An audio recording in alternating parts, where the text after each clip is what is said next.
മമ്മൂക്ക പറഞ്ഞതുകൊണ്ട് മലയാളിയുടെ പദസമ്പത്തിൽ കയറിയിട്ടുള്ള ഒരുപാട് ഇംഗ്ലീഷ് വാക്കുകളുണ്ട്.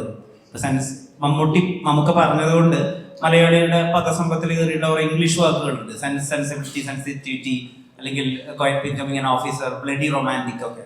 അപ്പോൾ പാട്രിയോട്ട് ഇറങ്ങിയതിനു ശേഷം ആളുകൾ സോഷ്യൽ ഇവാലുവേറ്ററിനെ പറ്റിയിട്ടും പെരിസ്കോപ്പിനെ പറ്റിയിട്ടും സോഷ്യൽ സ്കോറിനെ പറ്റിയിട്ടും ഒക്കെ അന്വേഷിക്കുന്നു, അറിയാൻ ആഗ്രഹിക്കുന്നു.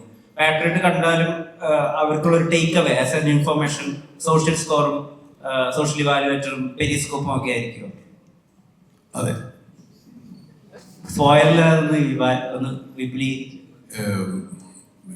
വിശദീകരിക്കാൻ ആണ് സിനിമ. ഞാനിപ്പോൾ ഇതെല്ലാം കൂടെ പറഞ്ഞാൽ പെരിസ്കോപ്പ് ഒരു സോഫ്റ്റ്വെയർ ആണ്. സോഷ്യൽ ഇവാലുവേഷൻ എന്ന് പറഞ്ഞൊരു സോഷ്യൽ ഇവാലുവേഷൻ എന്ന് പറഞ്ഞാൽ സോഷ്യൽ ഇവാലുവേഷൻ. പിന്നെ ഇതൊരു അവയർനെസ് സിനിമയെന്ന് വേണമെങ്കിൽ പറയാം.